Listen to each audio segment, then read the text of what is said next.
بسم اللہ الرحمن الرحیم۔ السلام علیکم۔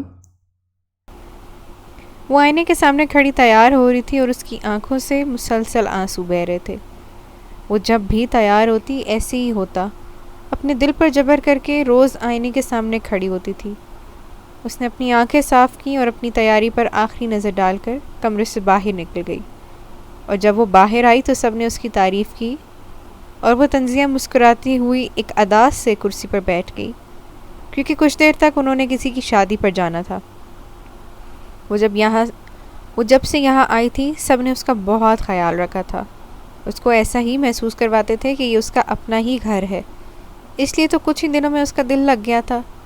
لیکن کبھی کبھار طبیعت بوجھل سی ہو جاتی تھی، اور گھر کے رہنے والے تمام لوگ جانتے تھے کہ اس کی اداسی کئی دن تک رہنے والی ہے۔ پہلے گھر والے جب وہ پریشان ہوتی تو گھر والے بھی پریشان ہو جاتے، لیکن اب وہ لوگ بھی عادی ہو چکے تھے کہ 2-3 دن کے بعد اس کی طبیعت خود ہی ٹھیک ہو جائے گی، اس لیے اس کو اس کے حال پر چھوڑ دیتے۔ آج وقاص کا آخری پیپر تھا اور راستے میں بائک خراب ہو گئی۔ آج وہ پہلے ہی گھر سے دیر سے نکلا تھا اور اب راستے میں بائک خراب ہو گئی، تو سوچ رہا تھا کہ اگر وہ اب اس کو ٹھیک کروانے گیا تو کافی وقت لگ جائے گا اور اس کے پیپر کا وقت بھی گزر جائے گا، اور واپس گھر بھی نہیں جا سکتا تھا کیونکہ آدھے سے زیادہ راستہ طے ہو چکا تھا۔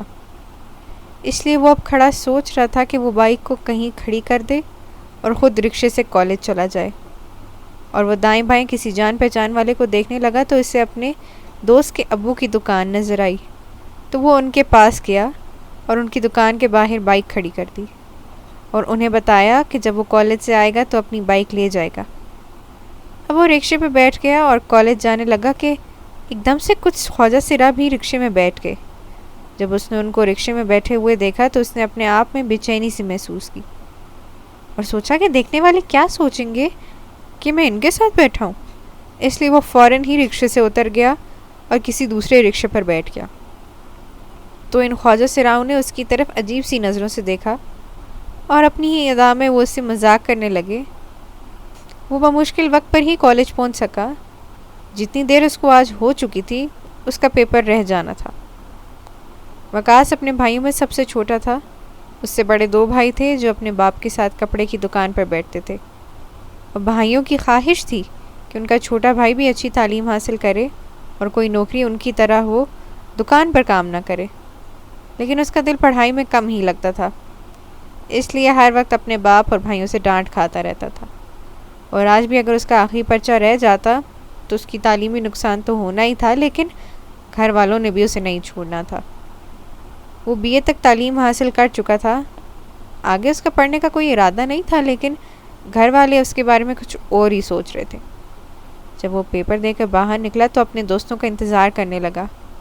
آج وہ اپنے آپ کو ہلکا پھلکا محسوس کر رہا تھا کہ آج امتحانوں کے بوجھ سے فارغ ہوا ہے۔ اس کے دوست باہر آئے تو ایک دوسرے سے گلے ملنے لگے اور خوشی کا اظہار کرنے لگے جیسے وہ بہت بڑی کامیابی حاصل کر کے آئے ہیں۔ وقاص کے بھائی اور اس کے ابو کو اس کے دوست بالکل بھی پسند نہ تھے۔ یہ 4 دوستوں کا گروپ تھا جو ہنستے گاتے اور زندگی بھرپور طریقے سے انجوائے کرتے۔ وقاص کے سب دوستوں کا یہی خیال تھا کہ آج کہیں گھومنے پھرنے جائیں، لیکن وقاص نے کہا کہ میری بائک خراب ہو گئی ہے، مجھے سب سے پہلے اسے ٹھیک کرانا ہے۔ اگر میں نے اس کام میں دیر کر دی تو میرے گھر والوں نے مجھے نہیں چھوڑنا، اس لیے ہم گھومنا پھرنا کسی اور دن رکھ لیں گے، اب فی الحال مجھے کوئی میرے گھر تک چھوڑ دے۔ اس کے دوستوں نے جب اس کی بات سنی تو منہ بنانے لگے کہ اس کا ہر وقت کوئی نہ کوئی مسئلہ رہتا ہے، اور اس کو سمجھانے لگے کہ زندگی کو ڈر کر نہیں بلکہ دل کھول کر گزارنی چاہیے۔ اس کے دوستوں نے اس کے محلے میں چھوڑا اور اپنے محلے میں آ کر اس نے اپنی بائک ٹھیک کروائی اور گھر چل پڑا۔ گھر پہنچا تو اس کی اماں اس کا انتظار کر رہی تھی کہ وہ گھر آئے اور دکان پر اپنے باپ اور بھائیوں کو کھانا دے آئے۔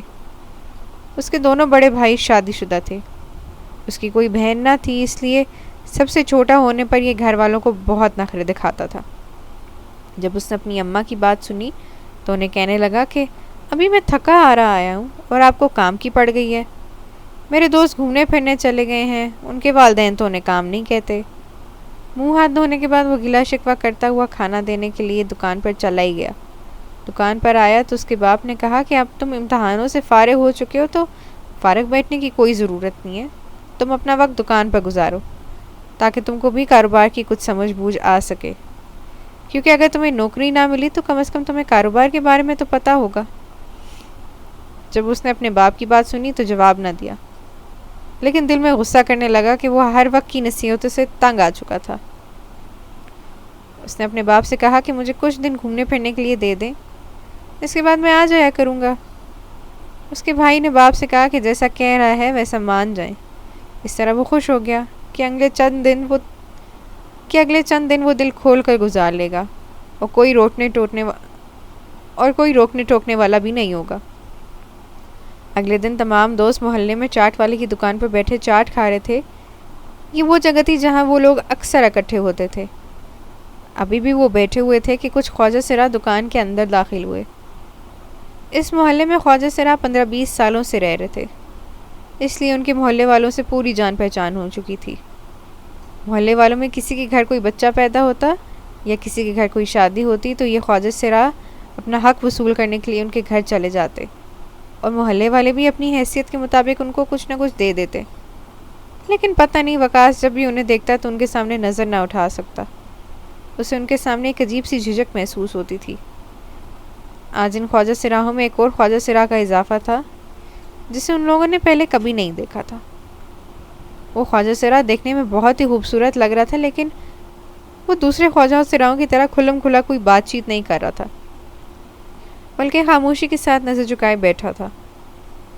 وقاص کے دوستوں نے اس سے ہنسی مذاق کرنے لگے۔ یہ بات وقاص کو اچھی نہیں لگ رہی تھی۔ اس کے دوستوں نے خواجہ سراؤں سے پوچھا کہ یہ نیا ممبر کون ہے، اس کو ہم نے پہلے تو کبھی نہیں دیکھا۔ تو انہوں نے جواب دیا کہ اس کو آئے ہوئے کچھ ہی دن ہوئے۔ میں اپنے دوستوں کو کھینچتا ہوا دکان سے باہر لے آیا کہ ہم لوگ جس بات کو کرنے کے لیے اکٹھے ہوئے ہیں اس پر بات کریں۔ ہم سب دوستوں کا کراچی کا سمندر دیکھنے کا ارادہ تھا، جو آج سے پہلے کسی نے بھی نہیں دیکھا تھا۔ اس لیے سب دوستوں نے اپنے گھر سے اجازت لے رکھی تھی، اور جب میں نے بھی اپنے گھر میں باتیں کی تو میرے امی ابو اس بات پر راضی نہیں ہو رہے تھے کہ اتنی دور ہم تمہیں اکیلے نہیں بھیج سکتے۔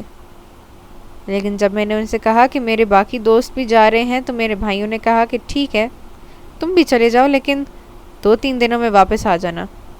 ہم تمام دوست اگلے دن کراچی کے لیے نکل پڑے، اور یہ سفر ہم نے ٹرین پر کرنے کا فیصلہ کیا۔ میں پہلی دفعہ اتنا لمبا سفر کر رہا تھا، لیکن یہ مجھے سفر بہت اچھا لگ رہا تھا۔ دیر رات تک ہم کراچی پہنچے اور ایک ہوٹل میں ٹھہرے۔ اگلی صبح ہم ساحل سمندر کی سیر کے لیے نکل پڑے۔ اس طرح کافی دن تک کراچی کے مختلف مقامات کی سیر کرتے رہے، اور ہمیں 2-3 دن کے بجائے 1 ہفتہ لگ گیا۔ اور 1 ہفتے کے بعد مجھے گھر والوں کی فکر ستانے لگی کہ اگر اب دیر ہو گئی تو میرے گھر والوں نے مجھے چھوڑنا نہیں ہے۔ حالانکہ میں نے اپنے دوستوں سے فون لے کر اپنے گھر رابطہ کر لیا تھا اور اپنی خیریت کے بارے میں بھی انہیں بتا چکا تھا۔ 1 ہفتے کے بعد سب دوستوں نے واپسی کی ٹھان لی اور ہم واپسی کے لیے روانہ ہو گئے۔ گھر واپس آ کر تھک چکے تھے اور اپنی تھکاوٹ کو دور کرنے کے لیے ہمیں 3-4 دن لگ گئے، اور اس دوران کسی دوست کی آپس میں ملاقات نہ ہو سکی۔ ایک دن تمام دوست اسی چاٹ والے کی دکان پر بیٹھے ہوئے تھے کہ آج وہی خواجہ سرا چاٹ لینے کے لیے دکان پر آیا۔ آج وہ اکیلا تھا۔ جب وہ چلا گیا تو دکان والے نے بتایا کہ یہ کچھ عرصے پہلے ہی ادھر آیا ہے اور اس کا نام نورا ہے، اور یہ کم ہی اپنے گھر سے باہر نکلتا ہے۔ مجھے تو ان باتوں میں کوئی دلچسپی نہ تھی، اس لیے میں نے کچھ غور نہ کیا۔ اس لیے میں کچھ گھنٹے دوستوں کے ساتھ گزار کر واپس آ گیا، کیونکہ اب میں نے دکان پر بیٹھنا شروع کر دیا تھا۔ اگلے کچھ دنوں تک کوئی بھی دوست ملاقات نہ کر سکا اور ہر کوئی اپنے کام میں مصروف ہو گیا۔ ایک دن تمام دوست دوبارہ اکٹھے ہوئے اور رزلٹ کے بارے میں آپس میں بات چیت کرنے لگے، کیونکہ اب ان کا رزلٹ آنے والا تھا۔ انہوں نے کہا کہ ہم سب دوستوں میں وقاص کے نمبر سب سے زیادہ آئیں گے، لیکن وقاص کی بات ماننے پر تیار نہیں تھا کہ اس نے یہ پیپر بہت مشکل سے دیے تھے۔ سب دوست اس بات پر بحث کر رہے تھے کہ سڑک سے گزرتے ہوئے خواجہ سرا میں سے نورا خواجہ سرا پر ان کی نظر پڑی، جس سے محلے والے ہنسی مذاق کر رہے تھے۔ سب دوست نے کہا کہ شرط لگاتے ہیں کہ اگر تمہارے نمبر سب سے زیادہ آئیں گے تو ہم نورا خواجہ سرا سے شادی کرو گے۔ وقاص نے جب اپنے دوستوں کی بات سنی تو اس سے اپنے دوستوں کو دماغی حالت پر شک ہونے لگا۔ اس نے کہا کہ میں یہ شرط نہیں لگا سکتا۔ تمام دوستوں نے کہا کہ تم ڈر گئے ہو، تم بزدل ہو، ایک شرط نہیں لگا سکتے؟ مجھے ان کی بات پہ غصہ آ گیا، تو میں نے ایک دم سے کہا کہ ٹھیک ہے، مجھے آپ کی شرط منظور ہے۔ اگر میرے نمبر اچھے آئیں گے تو میں نورا خواجہ سراج سے شادی کروں گا، کیونکہ مجھے یقین تھا کہ میرے نمبر اچھے نہیں آئیں گے، کیونکہ میرے پیپر اتنے خاص ہوئے ہی نہیں تھے۔ اسی طرح کافی دن گزر گئے اور ایک دن ہمارا رزلٹ آ گیا، اور میری توقع کے برعکس سب دوستوں میں میرے نمبر بہت اچھے آئے تھے۔ میرے اچھے رزلٹ پر میرے گھر والے بہت خوش تھے، لیکن مجھے دوسری پریشانی سے تائی جا رہی تھی، جو میں اپنے دوستوں سے شرط لگا بیٹھا تھا۔ میں اس وقت کو کوس رہا تھا جب میں نے ان کی بزدل اور ڈرپوک کہنے کی وجہ سے شرط مان لی، کیونکہ میں انہیں ثابت کرنا چاہتا تھا کہ میں بزدل اور ڈرپوک نہیں ہوں۔ اور پھر سب دوست اکٹھے ہوئے اور کہنے لگے، پھر کیا خیال ہے اس شرط کے بارے میں جو تم نے لگائی تھی؟ کیونکہ میں تو شرط ہار چکا تھا اور مجھے نورا خواجہ سراج سے شادی کرنی تھی۔ میں نے اس شرط سے بچنے کے لیے انہیں لالچ دینے کی کوشش کی، لیکن وہ نہ مانے۔ آخر کار مجھے ان کی بات ماننی پڑی، اور ہم دوستوں نے منصوبہ بنایا کہ جب وہ نورا خواجہ سراج اکیلا جا رہا ہوگا تب ہم اسے اٹھا لیں گے۔ اس لیے آدھی رات کو جب محلے کی سڑک بالکل سنسان تھی تو ہم وہاں چھپ کر بیٹھ گئے اور انتظار کرنے لگے۔ جب نورا خواجہ سراج ہمیں اکیلا آتا ہوا دکھائی دیا، میرے دوستوں نے مجھے ایک رومال دیا جس میں بے ہوشی کی دوا لگائی ہوئی تھی۔ وہ مجھے دھکا دینے لگے۔ جب خواجہ سراج ہمارے قریب سے گزرنے لگا تو پیچھے سے میں نے وہ رومال اس کے منہ پر رکھ دیا اور خواجہ سراج بے ہوش ہو گیا، اور ہم دوستوں نے اسے اٹھایا اور ایک دوست کے گھر لے گئے جو ان لوگوں نے کرائے پر دینے کے لیے بنایا ہوا تھا۔ جب ہمیں اسے اٹھا کر لے گئے تو انہوں نے کہا کہ نکاح خواہ کا انتظام کرتے ہیں، تو میں نے کہا کہ بس میں نے شرط مان لی، اس سے آگے میں کچھ نہیں کروں گا۔ لیکن دوستوں نے مجھے میرا وعدہ یاد دلایا، تو مجھے مجبوراً ان کی بات ماننی پڑی۔ اور جب نورا خواجہ سراج کو ہوش آیا تو میرے دوستوں نے اسے دھمکی دیتے ہوئے کہا کہ نکاح خواہ تم سے جو کچھ بھی پوچھیں تو تم نے اسے ہاں میں جواب دینا ہے۔ اور اس طرح میرا نورا خواجہ سراج سے نکاح ہو گیا۔ نکاح کے بعد سب دوست گھر چلے گئے، لیکن مجھے ادھر ہی رکنے کے لیے کہا۔ اب میں اس کمرے میں جاتے ہوئے ہچکچا رہا تھا جس میں نورا خواجہ سراج تھا۔ میں نے سوچا تھا کہ میں جب اندر جاؤں گا تو اسے ساری سچائی بتاؤں گا اور اسے کہوں گا کہ وہ یہ کسی کو نہ بتائے کہ اس کے ساتھ کیا ہوا ہے۔ جب میں اپنے اندر ہمت پیدا کرتا ہوا اندر گیا تو دیکھا کہ وہ ایک دیوار کی طرف پشت کیے بیٹھا ہے، اس کا وجود ہلکے ہلکے سے لرز رہا ہے۔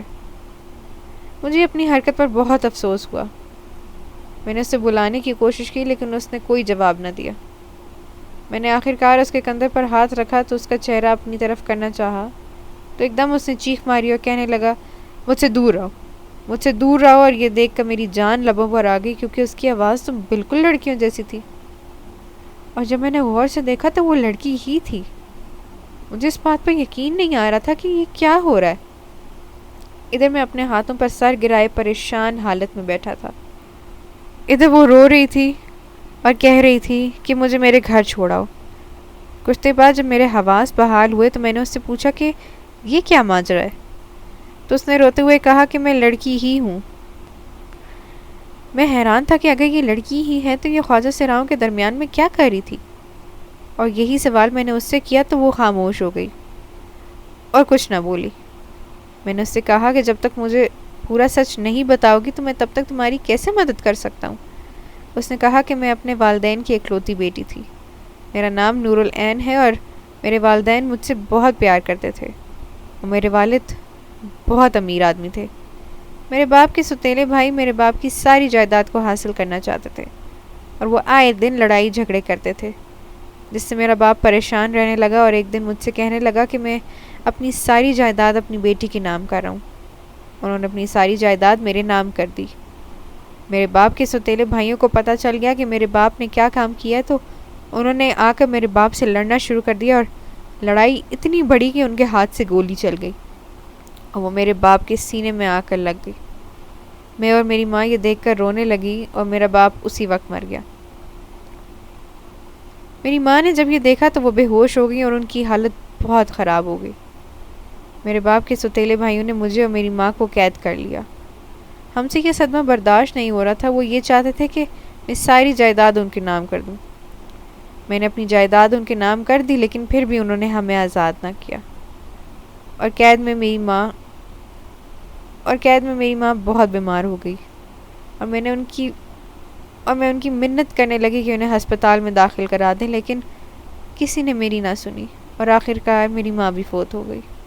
میں اکیلی ہی اس قید میں زندگی گزار رہی تھی کہ ایک دن ایک گارڈ جو روزانہ کھانا دینے آتا تھا، اس کی جیب سے چابیوں کا گچھا گرا اور میں نے وہ چپکے سے چھپا لیا.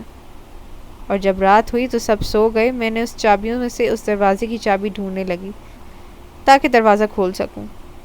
آخر کار کافی محنت کے بعد مجھے اس دروازے کی چابی مل گئی اور میں نے دروازہ کھول دیا. دروازہ کھول کر میں نے دائیں بائیں دیکھا کہ کوئی موجود تو نہیں، لیکن وہاں کوئی موجود نہیں تھا، اور میں چپکے سے وہاں سے نکل آئی. لیکن اب بھی گھر تک پہنچی ہی تھی کہ پیچھے سے گارڈ نے آواز دی اور شور کرنے لگا. اس طرح سب کو پتہ چل گیا کہ میں نے وہیں سے دوڑ لگائی اور گیٹ سے باہر نکل گئی تاکہ جب تک وہ میرے تک پہنچے میں اس کی نظروں سے اوجھل ہو جاؤں. لیکن جو قسمت کو منظور ہوتا ہے وہی ہوتا ہے. میں اپنی طرف سے بہت تیز بھاگ رہی تھی. بھاگتے بھاگتے میرے پاؤں میں درد ہونے لگا تھا اور میرے پاؤں میں جوتا ٹوٹ گیا اور پھر ننگے پاؤں مجھے بھاگنا پڑا. اس طرح میرے پاؤں بھی زخمی ہو گئے. بھاگتے ہوئے میں بڑی سڑک تک آ گئی تاکہ میں کسی گاڑی یا بس میں سوار ہو سکوں. میرے پاس پیسے نہیں تھے کہ میں کسی بس کا کرایہ دے سکوں، لیکن میرے پاس میرے سونے کی انگوٹھی تھی. میں نے سوچا تھا کہ میں اس کو بیچ دوں گی. ابھی میں بس میں سوار ہونے ہی لگی تھی کہ پیچھے سے کسی نے گولی چلائی اور وہ آ کر میری ٹانگ میں لگ گئی. میں نے گاڑی کے ڈرائیور سے منت کی کہ وہ گاڑی نہ روکے کیونکہ میری جان کو خطرہ ہے. گاڑی میں بھی سب لوگ خوفزدہ ہو گئے. میں زخمی حالت میں ہی گاڑی میں بیٹھ گئی. گاڑی والے نے جب میری حالت دیکھی تو اس نے گاڑی نہ روکی. مجھ سے درد برداشت نہیں ہو رہا تھا. میرا رنگ سفید پڑنا شروع ہو گیا اور میں بھی بے ہوش ہو گئی. اور جب مجھے ہوش آیا تو میں نے اپنے آپ کو ایک گھر میں پایا اور میں ایک دم سے اٹھی اور یہ اندازہ لگانے کی کوشش کرنے لگی کہ کہیں ان لوگوں نے مجھے دوبارہ تو نہیں پکڑ لیا. لیکن ابھی میں یہ سوچ ہی رہی تھی کہ کچھ لوگ کمرے میں آئے. انہوں نے رنگ برنگے کپڑے پہنے ہوئے تھے اور ان کے چہرے میک اپ سے بھرے ہوئے تھے. وہ خواجہ سرا تھے. میں ان سے خوفزدہ ہو گئی تو انہوں نے کہا کہ بیٹا ڈرنے کی کوئی ضرورت نہیں ہے، تم اب بالکل محفوظ ہو. جب تم بس میں سوار ہوئی تھی تو ہم بھی اسی بس میں موجود تھے، اور جب تمہیں گولی لگی تھی اور تم بے ہوش ہو گئی تھی تو کوئی بھی تمہاری ذمہ داری اٹھانے کے لیے تیار نہ تھا. پھر ہم نے ہی تمہیں اٹھایا اور ہسپتال لے گئے، اور ہسپتال سے فارغ ہونے کے بعد تمہیں گھر لے آئے کیونکہ تمہارے گھر کا ہمیں کوئی نہیں پتہ تھا. میں نے انہیں ساری بات بتائی تو وہ سن کر پریشان ہو گئے اور کہنے لگے کہ بیٹا تم یہاں رہ سکتی ہو، لیکن ہم تمہیں یہاں مستقل نہیں رکھ سکتے کیونکہ تم ایک لڑکی ہو اور ہم خواجہ سرا ہیں. اس طرح انہوں نے کافی دن میرا خیال رکھا اور میری طبیعت کافی بہتر ہو گئی. پھر ایک دن میں نے ان سے کہا کہ اب میں آپ سے اجازت لیتی ہوں. انہوں نے کہا کہ کہاں جاؤ گی؟ تو میں نے کہا کہ میں دارالامان چلی جاؤں گی. ابھی میں ان کے گھر سے نکلنے ہی لگی تھی کہ دیکھا کہ کچھ لوگ سڑک پر کسی کی تصویر دکھا کر ڈھونڈ رہے ہیں، اور وہ وہی لوگ تھے جنہوں نے مجھے گولی ماری. میں فوراً گھر کے اندر واپس چلی گئی. انہیں ساری صورتحال بتائی تو وہ بھی پریشان ہو گئے اور کہنے لگے کہ ہم تمہیں نہیں جانے دیں گے، تم ادھر ہی رہو. پھر میں ادھر ہی رہنے لگی، لیکن کبھی کبھی باہر بھی چلی جاتی، اور میں ان کے خواجہ سراؤں کی طرح تیار ہو کر باہر چلی جاتی تاکہ کوئی مجھے پہچان نہ سکے. لیکن جب میں تیار ہوتی تو میرے آنسو نہیں رکتے تھے کہ وقت نے مجھے کہاں پہنچا دیا تھا. اس طرح لوگ مجھے بھی خواجہ سرا سمجھنے لگے تو انہوں نے میری نورا خواجہ سرا کہہ کر تعارف کروایا، اور پھر لوگ میرا مذاق اڑانے لگے اور طرح طرح کی باتیں کرنے لگے. مجھے یہ سب کچھ بہت عجیب سا لگ رہا تھا، لیکن میں مجبور تھی اور جلد سے جلد یہاں سے نکلنا چاہتی تھی. اس لیے میں کسی نوکری کی تلاش میں تھی اور اپنی رہائش کا بندوبست کر رہی تھی کہ تم لوگوں نے مجھے اٹھا لیا اور نورالعین اپنی کہانی بتا کر رونا شروع ہو گئی. وقاص نے جب نورالعین کی کہانی سنی تو اسے شدید صدمہ ہوا. وقاص نے نورالعین سے کہا کہ تمہیں پریشان ہونے کی کوئی ضرورت نہیں ہے، میں تمہیں اپنے گھر لے جاؤں گا اور تم سے دوبارہ نکاح کروں گا، کیونکہ اب تمہیں اٹھا چکا ہوں تو تمہاری عزت پر کوئی حرف نہیں آنے دوں گا. نورالعین یہ سن کر خاموش ہو گئی. اگلی صبح وقاص اپنے گھر گیا اور اپنے بھائی اور ابو کو اس بارے میں بتایا تو پہلے وہ اس کی بات سن کر بہت پریشان ہوئے اور اس کو خوب لان تان کی، پھر اپنے بیٹے کی ضد کے آگے مجبور ہو گئے اور نکاح خواہ کو لے کر اس گھر میں چلے گئے جہاں نورالعین موجود تھی۔ اس طرح وقاص اور نورالعین کا دوبارہ نکاح ہوا۔ وقاص کے باپ اور بھائیوں نے اس کے سر پر پیار دیا اور کہا کہ بیٹا اب تم محفوظ ہاتھوں میں ہو، کوئی تمہاری طرف گندی نگاہ سے نہیں دیکھ سکتا، تم ہمارے گھر کو اپنا ہی گھر سمجھنا۔ نورالعین کی آنکھوں میں آنسو آ گئے اور وہ خدا کا شکر ادا کرنے لگی کہ اللہ نے اس کی ہر مصیبت میں اس کی مدد کی۔ نورالعین ان خواجہ سرا کا بھی بہت شکریہ ادا کیا جنہوں نے اس کے مشکل وقت میں مدد کی اور اپنے گھر میں پناہ دی۔ آج وقاص اور نورالعین ایک خوشحال زندگی گزار رہے ہیں اور وقاص نے بھی آئندہ کسی سے شرط لگانے سے توبہ کر لی۔ اگر آپ کو ہماری آج کی کہانی پسند آئی ہے تو اس ویڈیو کو لائک کریں اور زیادہ سے زیادہ شیئر کیجیے۔ اس طرح کی مزید اچھی اور سبق آموز کہانیاں سننے کے لیے ہمارے چینل کہانی بازار کو سبسکرائب کرنا نہ بھولیے گا۔ فی امان اللہ، اللہ حافظ۔